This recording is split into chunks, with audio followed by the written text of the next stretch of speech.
The topic is very broad, so we invite you to explore it in more depth in the books and articles we've listed in the bibliography.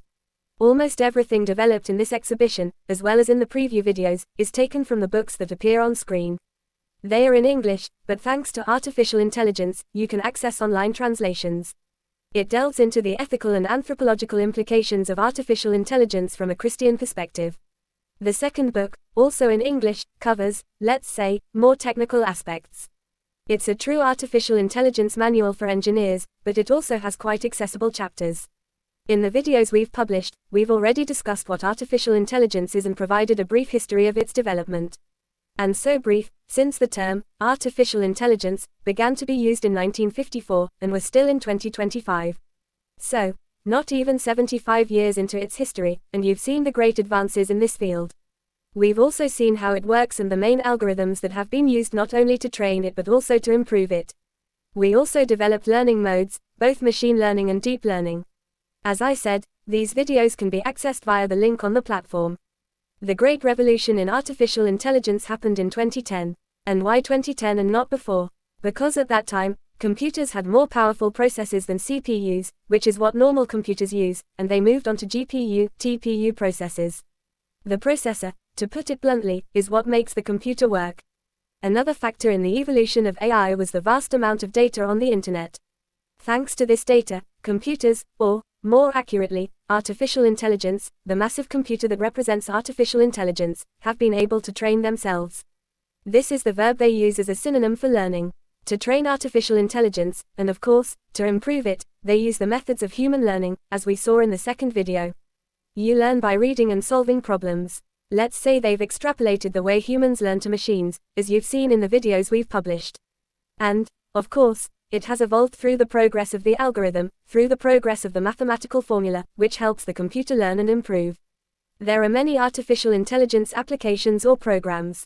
Those that appear on screen are called chats. These are applications that you can interact with to solve different problems or tasks, such as text translation, content generation, book summaries, etc., which is why it's called generative intelligence, because it creates or generates content. It's the best way to teach yourself. All of these artificial intelligence applications are actually data centers, entire buildings filled with processor computers. Data centers are groups of buildings filled with multiple servers, computers linked together. The data centers of Google or OpenAI, the company that developed GPT-Chat, are usually different buildings filled with these machines. As we said, AI not only simulates human learning, artificial intelligence also simulates the structure of our brains. What does this mean? Engineers have created artificial neural networks. They're so named because computer scientists were inspired by the neurons in the human brain to operate them. In the brain, each neuron receives signals from other neurons and decides whether to trigger a response or not. The dreaded Alzheimer's disease is a failure of these connections. Neurons have information, but they're not connected to each other, and that's why we forget the information that's in each neuron, but isn't connected to each other. AI programming has mimicked this behavior in an artificial neural network. Each neuron is a mathematical calculation that transforms formulas to provide new data. And here comes the question. Can AI think? Right now, AI doesn't think, and I say today because it may eventually develop, but today, it doesn't think like a human. It processes data and patterns in an advanced way. The power of artificial intelligence is that it can access vast amounts of information and is capable of creating relationships much faster and more powerfully than the human mind. Not even the most sophisticated models have developed emotions, feelings, or consciousness. They simply generate responses based on mathematical probabilities. Although many of these operations can simulate processes we might call human consciousness, such as decision-making based on input, even considering consequences, they are not comparable to human consciousness, in whose processes sensitivity also intervenes.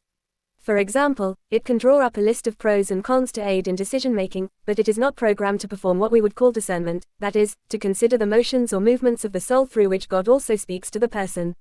Today, it only considers decisions from a logical mathematical perspective. It can compose a beautiful prayer for a special day based on some guidelines provided.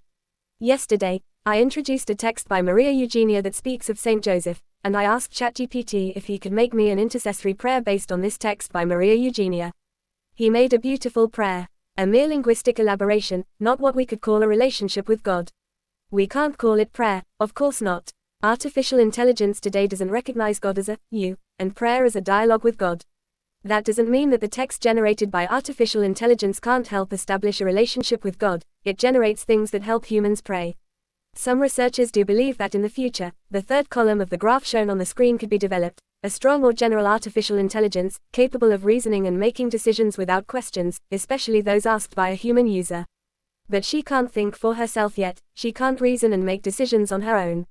She needs a human to ask her intelligent questions.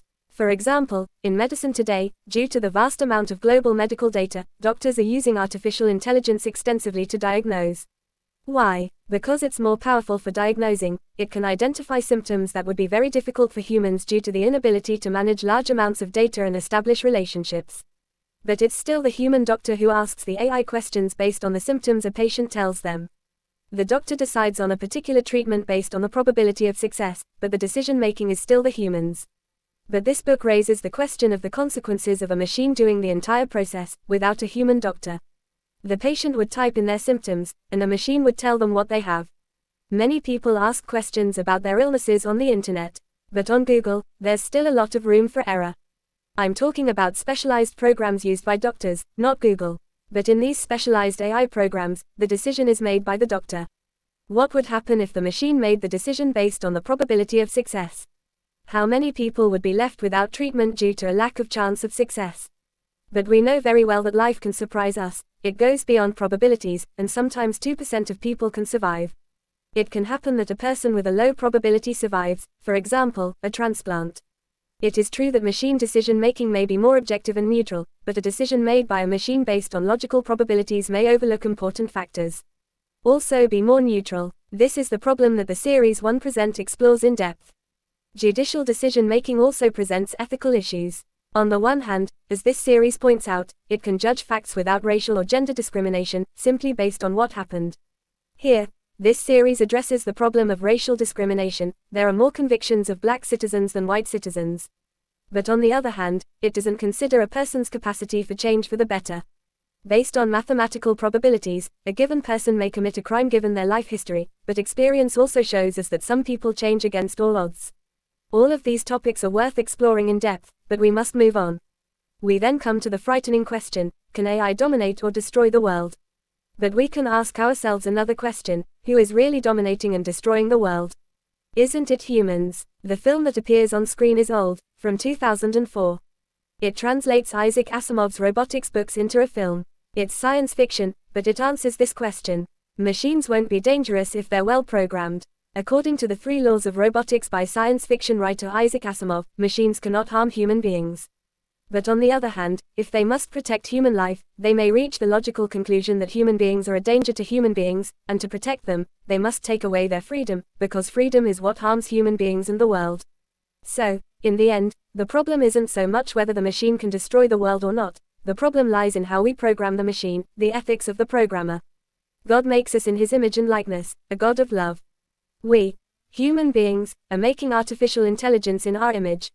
Who programs the computer? But rest assured, if I ask GPT Chat how I can organize an attack in my city, the artificial intelligence will tell me, I can't answer that question. Therefore, it's well programmed, there's no need to fear. Perhaps more frightening is what this other film on screen delves into. It addresses the issue of what would happen if human consciousness were transferred to artificial intelligence, which would make human beings eternal because they would be machines. We can't go into that.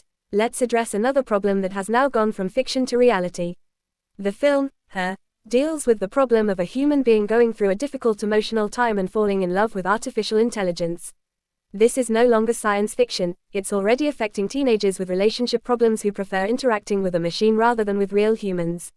Artificial intelligence can even resolve psychological issues and give good advice, although when it detects serious problems, thanks to a well-programmed algorithm, it recommends speaking with a psychology professional.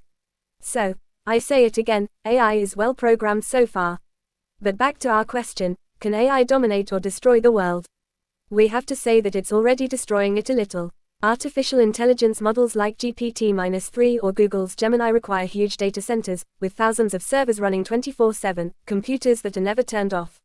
As I said, it's not just a single building. The data center, like the photograph I showed you, is usually several buildings full of server computers. This implies extremely high electricity consumption, which depends on fossil fuels.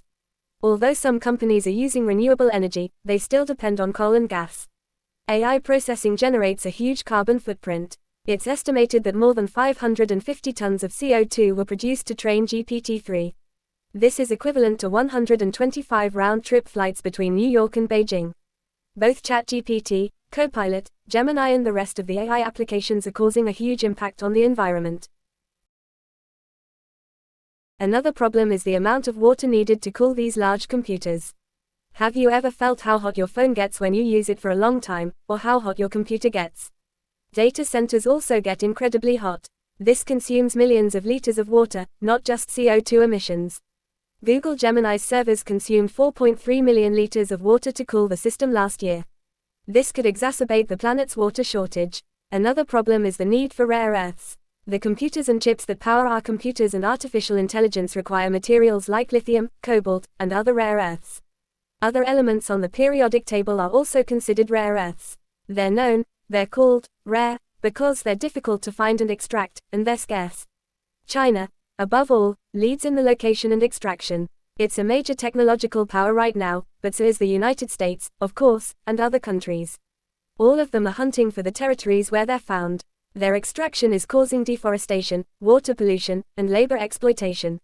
The extraction of these materials is dangerous, as many are radioactive, and not all mines guarantee safety. And of course, they generate wars. To delve deeper into this problem, I recommend this documentary by National Geographic. Despite these problems, AI will most likely remain a human-controlled tool, dependent on our ethics. Although it will have an increasing impact on the economy, education, work, and medicine, it will always depend on who programs it and who supervises it. For all these reasons we've discussed over the past few years, widely accepted ethical principles have been developed in the field of artificial intelligence. Specifically, they aim to ensure transparency, fairness, privacy, non-discrimination, and security. In 2019, the OECD presented its principles for a legal framework in Europe. The European Union is also currently developing a charter on the ethics of artificial intelligence. A few months ago, there was a conference here in Paris. Its precise objective was to legalize this world without borders. There is no doubt that artificial intelligence raises various ethical dilemmas that are still under debate. Among them, inequality and algorithmic bias. The mathematical formula depends heavily on who programs it, and there is no doubt that it is being programmed by engineers from the developed world. Privacy and data control, as well as the massive use of personal information, continue to raise concerns about security and consent. There is a major impact on employment. Jobs are being lost, although it is true that others are being created. But perhaps the fundamental dilemma is the one we have pointed out, the question of to what extent she will make decisions autonomously. Another dilemma is that of intellectual property. AI can use protected data without consent, which raises legal and ethical issues regarding copyright. Furthermore, automatic content generation can raise issues of plagiarism and attribution, making it difficult to identify the true authors. It is said that 40% of the material currently circulating on the internet is generated by artificial intelligence. Of course, thanks to human collaboration, but one wonders if this is co-authorship between a human author and artificial intelligence. The same is true in the field of software development. The code generated to create software programs also raises questions about licensing and liability for use. There is, without a doubt, an ongoing debate on which Pope Francis has also spoken. Our pontiff offers a profound reflection on the impact of artificial intelligence on humanity and underlines the need for an ethical and wise approach to its development and use. Artificial intelligence is not wise, wisdom is inherent to human beings, it must be placed at the service of human beings, balancing their capabilities and weaknesses. In his message to the AI summit held in France, Pope Francis reinforces this vision by stating that although algorithms can be used to deceive, the human heart, understood as the seat of the most intimate and true feelings, cannot be deceived. Here he emphasizes the need to educate consciences and to develop wisdom. The authenticity of the human being in the face of the possibility of technical manipulation. But Pope Francis insists that artificial intelligence must be at the service of human beings, not the other way around. Only through wisdom, responsibility, and openness to others will it be possible to guide these tools toward a future where technology and ethics go hand in hand. And here it connects with the proposal of the pedagogy of the Assumption. The pedagogy of the Assumption, inspired by the life and work of Maria Eugenia, promotes the integral development of the person that encompasses this wisdom of the heart expounded by Pope Francis. We could equate this with the character formation in the teachings of our founders. Following the logic of Mother Maria Eugenia, we must educate ourselves to then assist in the formation of our students. In what aspects? The first of these is critical thinking. In this educational process, we must emphasize the importance of developing a critical and reflective sense, through which each person is empowered to discern the decisions and actions within the context of human and Christian virtues, of course. To achieve this, it is necessary to learn to turn to sources of education and information, which entails reading and reflecting on what we read. Personally, I could have taken the book I just presented to you, put it into artificial intelligence, and said, "Give me a summary." But I wouldn't have had the opportunity to reflect while reading. Slow reading allows for reflection on the implications of all this for our educational mission at Asunción. In this way, we foster critical and reflective thinking. We must fear generations who don't read, who don't have elements with which to compare, discern, reflect on what is happening, what is being formulated, what is being thought. We must encourage the use of reading. Reading means furnishing one's mind, providing it with content, criteria. All of this is necessary to compare the information we find using AI, to distinguish between true and false content, to form our own criteria and opinions, not what the algorithm tells us. It's also necessary to know how to guide the writing of content with the most appropriate questions. The various GPT chats don't work if I don't ask the right questions, and to ask a good question, Socrates knew this well when he proposed Meutics. I need to have a critical mind, a critical sense, to formulate good questions.